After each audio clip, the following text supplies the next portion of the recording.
Hello everyone. क्या आप जानते हैं कि आपकी बॉडी में आपके मदर फादर की बॉडी में से कुछ कैरेक्टर्स ट्रांसफ़र होते हैं। आपने देखा होगा बहुत सारे फेस मिलते जुलते रहते हैं मदर फादर से, नाना नानी से, दादा दादी से या मौसी या बुआ जी से अपने फेस मिलते जुलते हैं। तो ऐसी क्या चीज़ें हैं जो आपके फेस को मिलाते हैं या फिर उनके कुछ कैरेक्टर्स आपकी बॉडी में भी शो होते हैं। ऐसा ही कुछ इंटरेस्टिंग टॉपिक आज हम पढ़ने वाले हैं और वो टॉपिक है क्लास 12th का lesson number 5, principles of inheritance and variations. Inheritance का मतलब होता है ट्रांसफ़र होने जाने वाली, ट्रांसफ़र, ऐसे गुण, ऐसे कैरेक्टर्स जो ट्रांसफ़र हो रहे हैं generation to generation, that we called inheritance. And variations means नए कैरेक्टर्स जो डेवलप हो रहे हैं और वो ट्रांसफ़र हो रहे हैं। तो ऐसे इनहेरिटेड वेरिएबल कैरेक्टर्स को हम इस लेसन में पढ़ने वाले हो। Hello, I am Sharmila and welcome to simplest biology hub. Now we move towards the introductory part of the inheritance and variations.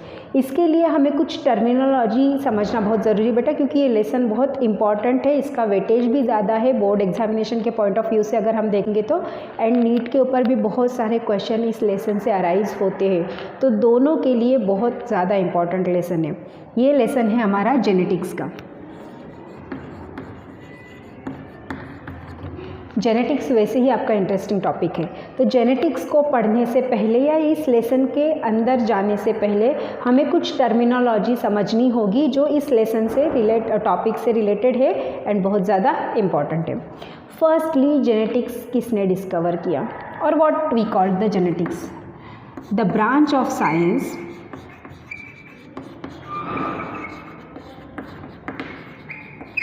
Which deals with the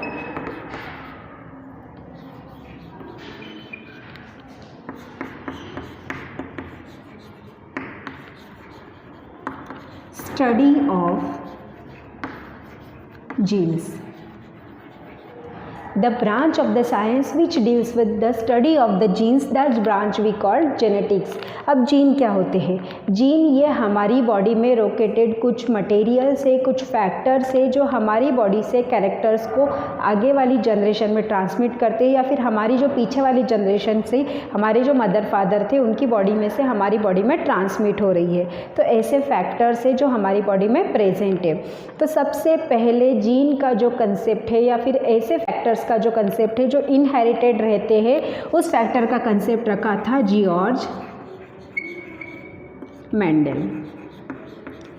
George Mendel नाम के scientist ने कंसेप्ट रखा था कि कुछ तो भी ऐसा कैरेक्टर्स है, फिर वो ऑल लिविंग बींग्स में, वो प्लांट के अंदर भी है, वो एनिमल्स के अंदर भी है, कुछ तो भी ऐसा फैक्टर है, कुछ तो भी ऐसा मटेरियल है जो उनके पेरेंट्स से उनकी बॉडी में इनहेरिट हो रहा है, उनकी पेरेंट्स से उनकी बॉडी में ट्रांसफ़र हो रहा है, जिसकी वजह से पेरेंट्स के कुछ कैरेक्टर्स आपके इंडिविजुअल के कैरेक्टर्स के साथ मैच करते हैं या दोनों के कैरेक्टर्स में बहुत ज़्यादा सिमिलैरिटीज़ रहती है। और उसी फैक्टर्स को एक्चुअली उनने जीन ये नाम मेंडल के द्वारा नहीं दिया गया था, बस उनने ये बोला था कि कुछ तो भी ऐसा मटेरियल से, कुछ तो भी ऐसा फैक्टर से जो आपका जनरेशन टू जनरेशन ट्रांसफ़र होता है। तो लेटर उसके बाद डिस्कवरी होने के बाद उसको जीन ये नाम दिया गया। तो पर फर्स्ट टाइम कंसेप्ट रखा था जॉर्ज मेंडल के द्वारा, इसलिए इनको कहा जाता है फादर ऑफ जेनेटिक्स।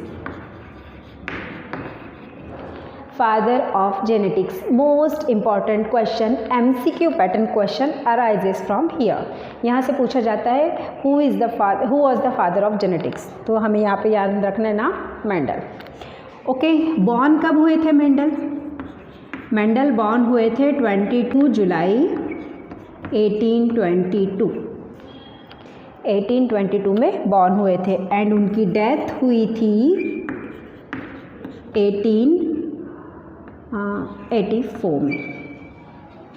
ओके, अब इनने ऐसा क्या काम किया जिसके थ्रू ये इतने ज़्यादा पॉपुलर हो गए, उनको फादर ऑफ द जेनेटिक्स कहा गया? क्या किया? एक्चुअली मेंडल एक फार्मर के बेटे थे बेटा, है ना। फार्मर थी, बहुत सारी खेती बाड़ी थी उनके और वो खेती करते थे। बट वो उनका जो इंटरेस्ट था, एक्चुअली जो टॉपिक ऑफ इंटरेस्ट था वो बायोलॉजी नहीं था, वो मैथमेटिशियन थे। Mendel is the mathematician. Mathematics में इंटरेस्ट था उनको, बट चूँकि खेती करते थे तो कुछ इस तरह के क्यूरियस माइंड था, तो कुछ तरह के इस तरह के एक्सपेरिमेंट करते रहते थे, इसके साथ उसको, उसके साथ उसको जोड़ना, और उससे कुछ जो भी रिजल्ट आते थे वो उसको नोट डाउन करके रखते थे। तो ऐसे ही कुछ एक्सपेरिमेंट के दौरान इनने इस फैक्टर्स को डेवलप किया या डिस्कवर्ड किया। Okay, letter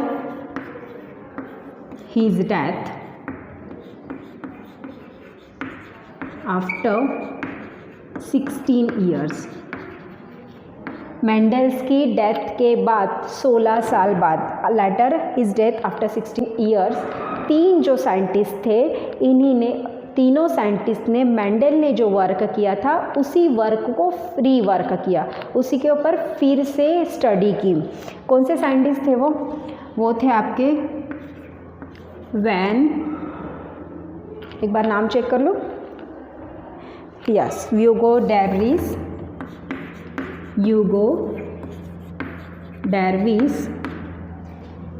Korean and टशरमार्क।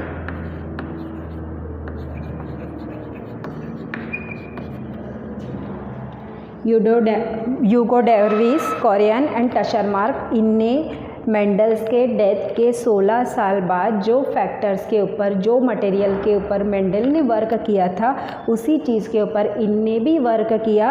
And finally इनने ये कंसेप्ट रखा कि जो मेंडल ने रखा था, मेंडल ने कहा था कुछ तो भी ऐसे फैक्टर्स है जो जनरेशन टू जनरेशन ट्रांसफ़र होते हैं, एक्चुअली वो चीज़ होती है, एंड उस फैक्टर्स को नाम दिया गया इनके द्वारा, that is the gene.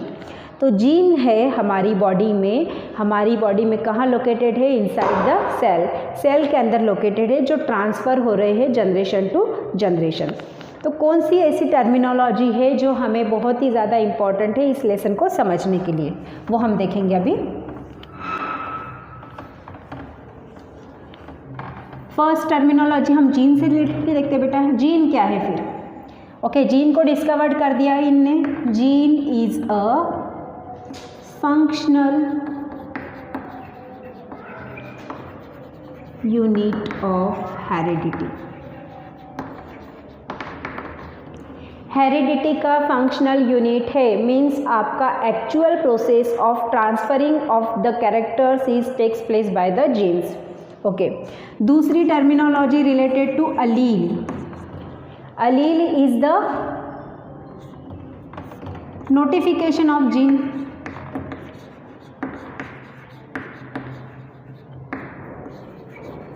Notification of genes, और हम बोलेंगे जीन्स का सिंबल है, बट कौन से जीन्स का सिंबल है? जो कैरेक्टर्स को शो करता है, जो आपकी बॉडी कैरेक्टर्स को शो करता है। और कौन से बॉडी कैरेक्टर्स को? Contrasting characters.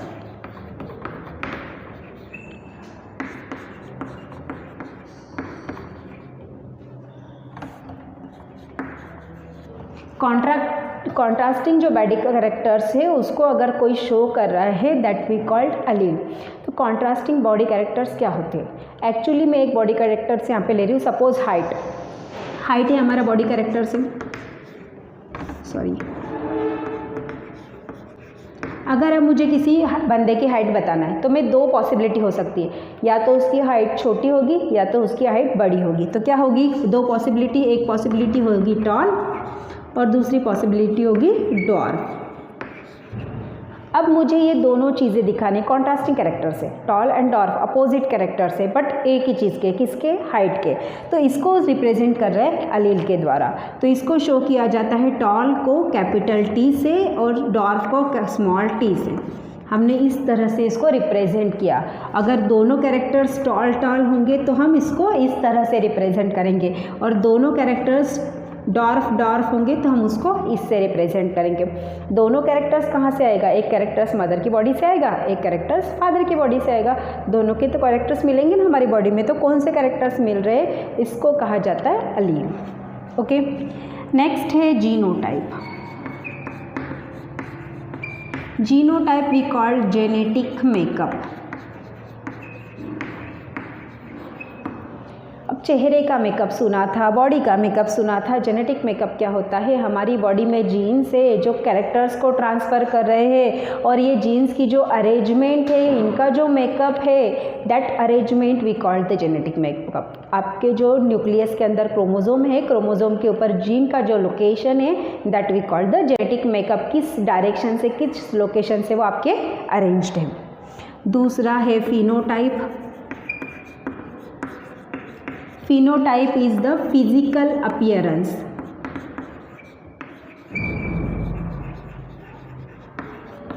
क्या होता है फिजिकल अपीयरेंस? बॉडी कैरेक्टर्स जो बाहर से दिखाई दे रहे, कलर कैसा है, हाइट कैसा है, मोटा है कि पतला है, आंखें कैसी है, आंखों का शेप क्या है, दांतों का शेप क्या है, कान का शेप क्या है, all these are the physical appearance जो हमें बाहर से दिखाई दे रहे।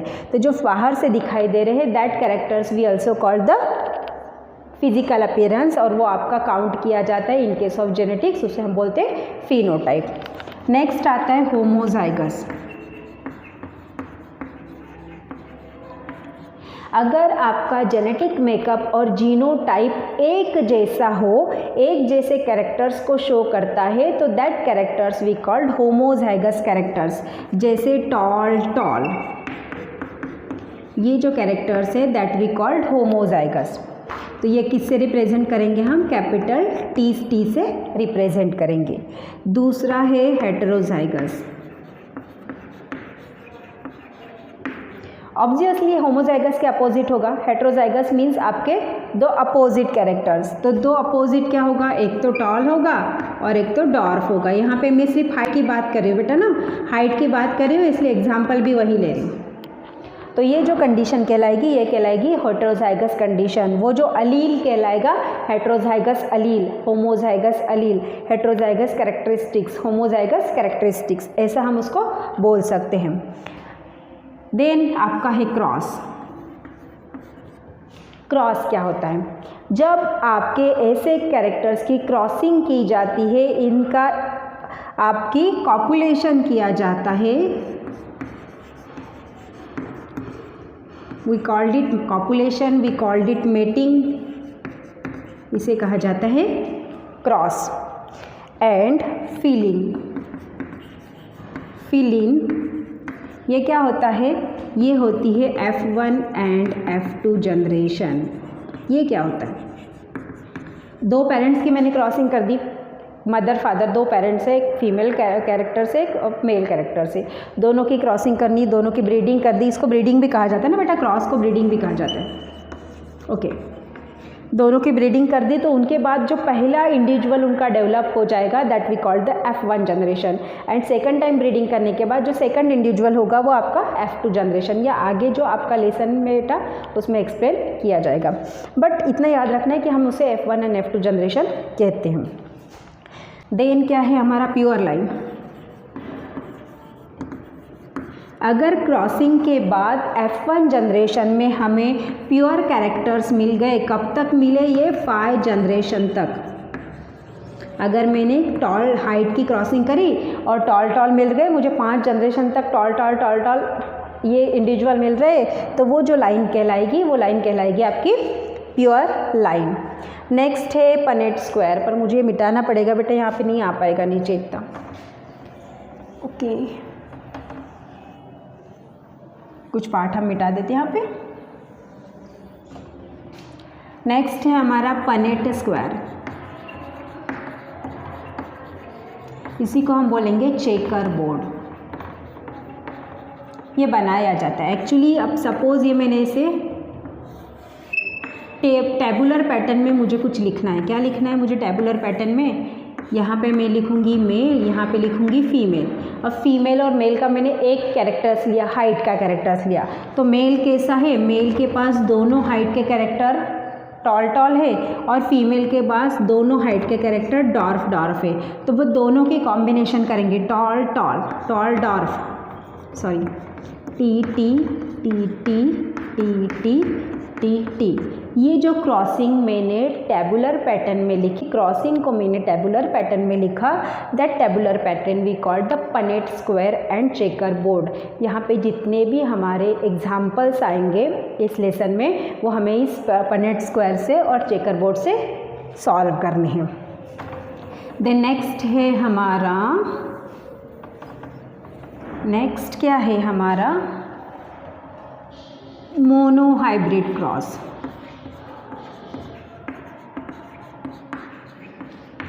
मोनोहाइब्रिड क्रॉस मतलब मैंने एक सिंगल कैरेक्टर्स लिया और सिंगल कैरेक्टर्स की ब्रीडिंग करके मैंने उसका रिजल्ट आइडेंटिफाई किया।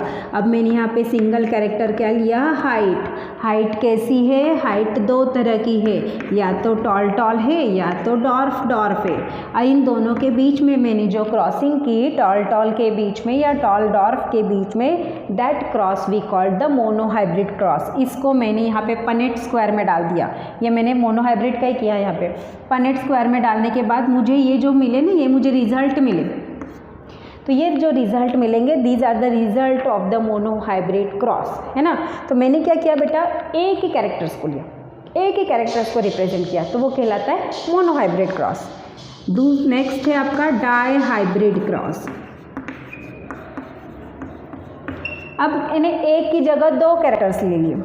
दो कैरेक्टर्स कौन से लिए मैंने, टी लिया, टॉल लिया, और फिर मैंने उसका हाइट ले लिया, और एक कैरेक्टर्स मैंने क्या ले लिया, उसका क्या लेंगे हम हाइट के अलावा, चलो पी कलर का लेते हैं। मैंने लिया capital Y small Y into capital Y capital R into small R. ये हमारा क्रॉस है, एक इसी लेसन में आगे जाके क्रॉस है, इसलिए मैंने यही एग्जांपल लिया। एक्चुअली ये येलो रिप्रेजेंट करता है और ये राउंड सीड का शेप एंड ये सीड का कलर रिप्रेजेंट करता है, और ये भी सीड का शेप एंड सीड का कलर रिप्रेजेंट करता है। तो ये मैंने यहाँ पे दो कैरेक्टर्स लिए। क्या कैरेक्टर्स लिया, एक तो मैंने सीड का शेप लिया और दूसरा मैंने सीड का कलर लिया। तो दो कैरेक्टर्स के बीच में अगर क्रॉसिंग की गई तो उसे कहा जाता है आपका डाई हाइब्रिड क्रॉस। ऐसा ही आता है आपका try hybrid cross.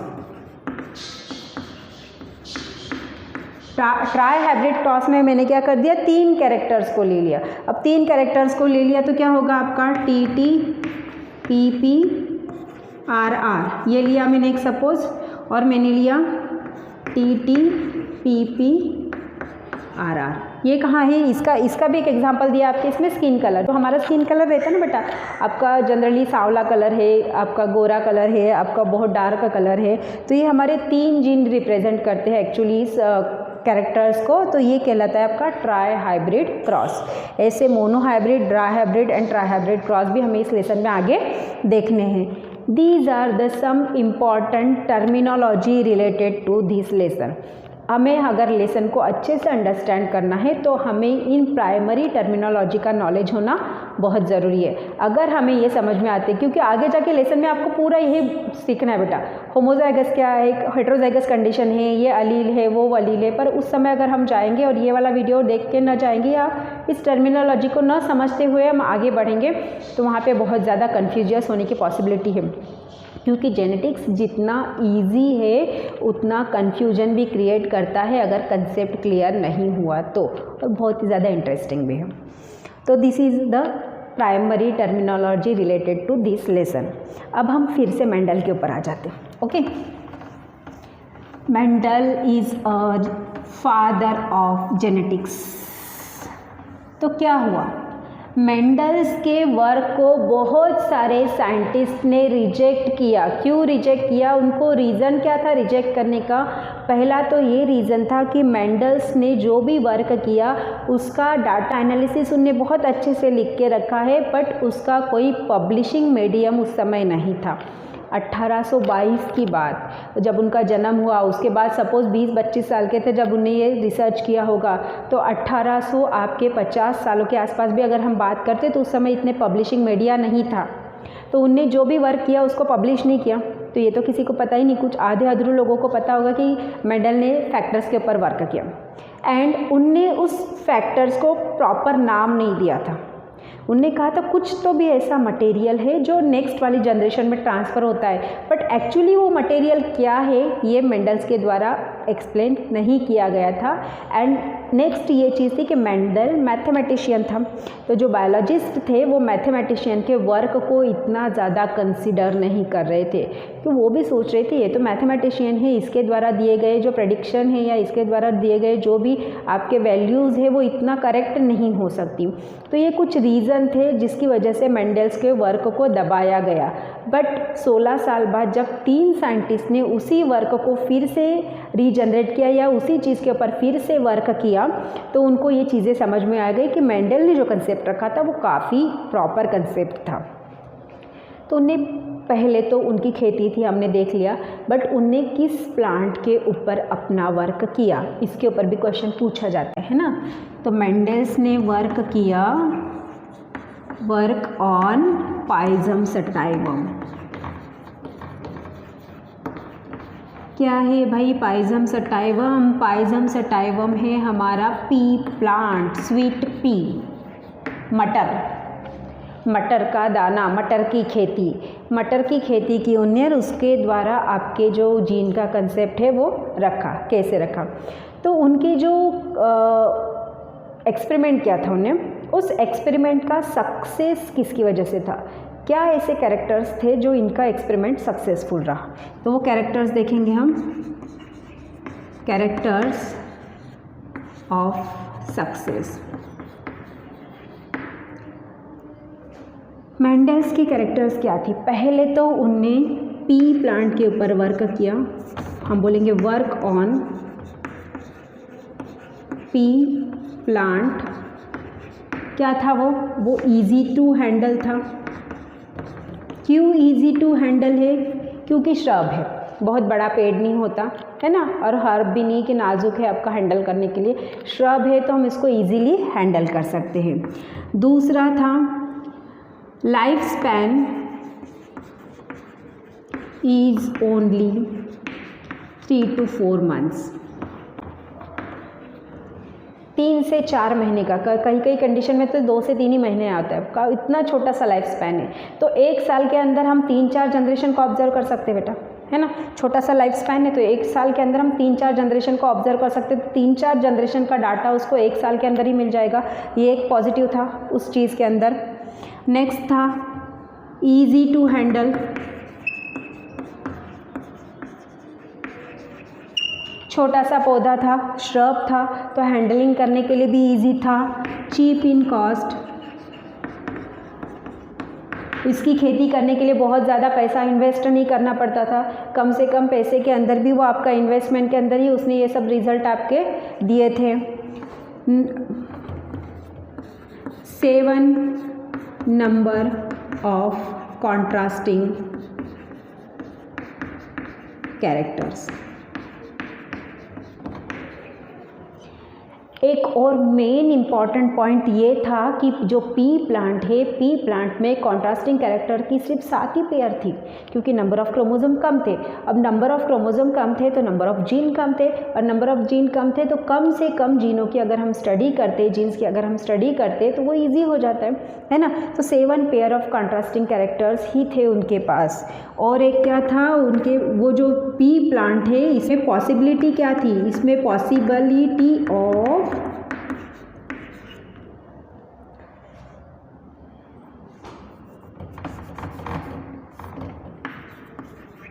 both self and cross pollination,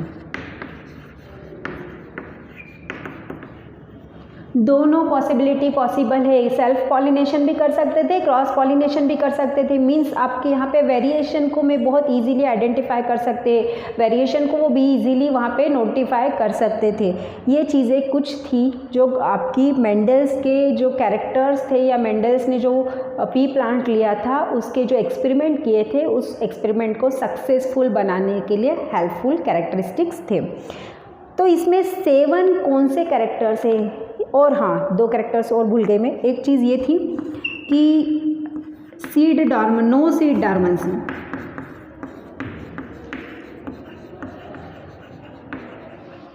seed dormancy क्या है बेटा? एक डॉर्मेंसी ऐसी कंडीशन है कि सीड ने हमने हार्वेस्ट कर लिया, हार्वेस्ट करने के बाद अगर हम फिर से सीड को तुरंत ज़मीन के अंदर सॉन करते हैं तो वो जर्मिनेट नहीं हो पाती। हर एक सीड की डॉर्मेंसी पीरियड रहता है, मतलब उसको पर्टिकुलर समय तक घर में स्टोर करके रखना पड़ता है, और वो डॉर्मेंसी पीरियड उसने ब्रेक डाउन कर दिया, ख़त्म हो गया, देन वो जर्मिनेशन कर पाता है। तो इसके पास ऐसी कोई सीड डॉर्मेंसी ही नहीं। हमने आज हार्वेस्ट किया और अगर आज के दिन में उसको ज़मीन के अंदर बो दूँ तो उसमें से नया पौधा आपका बनने की पॉसिबिलिटी है, क्योंकि सीड डॉर्मेंसी उसके पास है ही नहीं।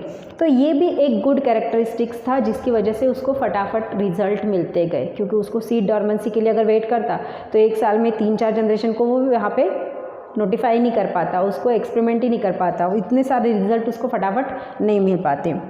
एंड नंबर ऑफ सीड्स पर प्लांट आर हाई। ये क्या हो? हमें पता है मटर की फली होती है और एक मटर की फली में 8 से 10 दाने आते हैं, और 8 से 10 दाने क्या है? सीड्स है ना। जब आपकी एक फली में 8 से 10 सीड्स मिल रही है तो ऐसी एक पेड़ के ऊपर बहुत सारी फलियाँ होगी, एक पेड़ के ऊपर एक फली तो नहीं आएगी, है ना। एक पेड़ के ऊपर अगर 50-60 भी फलियाँ आ गई आपकी तो 50-60 फलियों में से कितने सारे दाने निकल जाएंगे? तो इतने सारे दाने निकल जाएंगे, मतलब इतने सारे सीड्स निकल जाएंगे, मतलब large number of the seeds मिल जाएंगे आपको वन प्लांट से, या वन आपकी जो जनरेशन या क्रॉप्स की उसने सीज़न बोया है उसमें से बहुत सारे नंबर ऑफ द सीड्स वहाँ पे कलेक्ट हो जाएंगे। ये कुछ आपकी इम्पॉर्टेंट रीजंस थे जिसकी वजह से मेंडल का जो वर्क था, जो एक्सपेरिमेंट था, वो सक्सेसफुल रहा। अब हम देखेंगे कि कौन से कॉन्ट्रास्टिंग कैरेक्टर थे। 7 कौन से 7 ऐसे कॉन्ट्रास्टिंग कैरेक्टर थे जिनके ऊपर वर्क किया गया मेंडल के द्वारा एंड जो एकदम सही साबित हुआ। तो एक है उसमें डोमिनेंट कंडीशन और दूसरी हम वो देखेंगे रेसेसिव कंडीशन, और these are the characters. Dominant condition means आपके फर्स्ट जनरेशन में जो कैरेक्टर्स दिखाई देते हैं, all these characters are the dominant character. And जो फर्स्ट जनरेशन में जो कैरेक्टर्स आपको दिखाई नहीं देते, जो अपने आप को हाइड कर लेते, उन कैरेक्टर्स को कहा जाता है रेसेसिव कैरेक्टर्स। तो पहले तो हम कैरेक्टर्स की लिस्ट बनाते हैं। क्या है? पहला कैरेक्टर्स है हाइट, देन है पोजीशन ऑफ फ्लावर,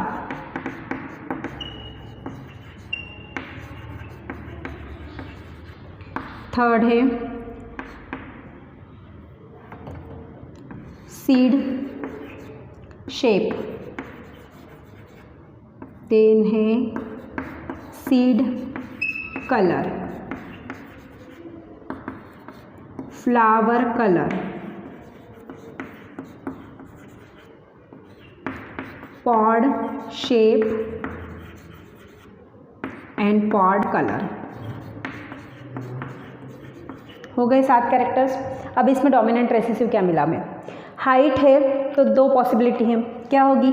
एक तो टॉल होगी, टॉल ये डोमिनेंट पॉसिबिलिटी है, एंड डॉर्फ ये रेसेसिव पॉसिबिलिटी है। ये कैरेक्टर्स था Pisum sorry. Position of the flower, position of the flower means आपका जो पाइजम सटाइवम का प्लांट है उसके ऊपर फ्लावर्स कहाँ आ रहा है? 2 पोजीशन रहती है फ्लावर्स की बेटा, या तो रहती है ऑक्सिलरी डोमिनेंट पोजीशन थी, और दूसरी थी टर्मिनल। टर्मिनल आपकी रेसेसिव कैरेक्टर से। ऑक्सिलरी मतलब अगर ये प्लांट है, प्लांट की जो टिप पे फ्लावर आता है that we call axillary flower, and ये प्लांट की जो ब्रांचेस है, ब्रांचेस के मिडल में फ्लावर आता है, टर्मिनल एरिया में फ्लावर आता है, तो उसे कहा जाता है टर्मिनल कंडीशन। नेक्स्ट है सीड का शेप, जो दाने थे, दाने का शेप कैसा था? तो दाने का शेप राउंड था अगर डोमिनेंट कंडीशन है, एंड रिंकल था अगर रेसेसिव कंडीशन है, रिंकल्ड या रिंकल।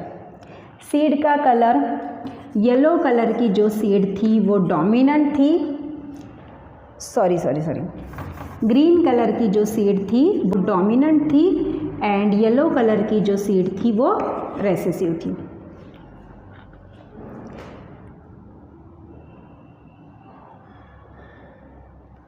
सॉरी यहाँ पे मैंने गलत कर दिया, पॉड कलर और सीड कलर में डिफरेंस आ जाता है। ये येलो है आपका, सीड का कलर येलो डोमिनेंट है एंड सीड का कलर ग्रीन रेसेसिव है एंड पॉड कलर में उल्टा है ना। फ्लावर कलर, फ्लावर 2 कलर के फ्लावर आते हैं उसमें, एक आता है पर्पल कलर का, पर्पल डोमिनेंट कंडीशन है, और दूसरा है वाइट कलर का, वाइट आपकी रेसेसिव कंडीशन है। पॉड शेप, पॉड मतलब फली, जो आपकी मटर की फली लगती है बट अब उसका शेप कैसा है, तो इनफ्लैटेड शेप है तो वो डोमिनेंट कंडीशन है, इनफ्लैटेड मतलब ऐसी है ना। और दूसरी है कॉन्स्ट्रिक्टेड, कॉन्स्ट्रिक्टेड मीन्स ऐसी, अगर कॉन्स्ट्रिक्टेड शेप है तो वो रेसेसिव कंडीशन है, अगर इनफ्लैटेड शेप है तो वो आपकी डोमिनेंट कंडीशन है। एंड पॉड कलर, ये कि पॉड कलर सीड कलर के उल्टा हो जाता है। यहाँ पे पॉड कलर ग्रीन जो है वो आपका डोमिनेंट है एंड येलो जो है वो आपका रेसेसिव है। These are the 7 contrasting characters studied by the Mendel for his experiment. अपने एक्सपेरिमेंट के लिए पी प्लांट के पाइजम सटाइवम के उसने ये 7 कैरेक्टर्स के ऊपर रिसर्च किया और बहुत ही जनरेशन तक उसको कंटिन्यूसली ऑब्ज़र्व किया।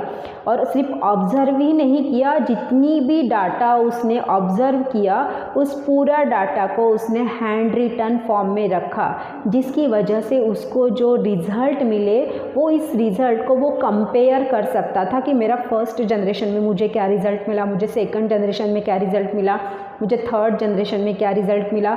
एंड सभी जनरेशन के रिज़ल्ट की एनालिसिस करने के बाद ये क्लियर हो रहा था कि किस तरह से उसने आपके जो फैक्टर्स का कंसेप्ट रखा कि कुछ तो भी ऐसी चीज़ें हैं जो आपकी पेरेंट्स की बॉडी से इंडिविजुअल की बॉडी में, ऑफस्प्रिंग की बॉडी में जाती है एंड वही चीज़ें, वही कैरेक्टर्स उनकी बॉडी में शो होते हैं।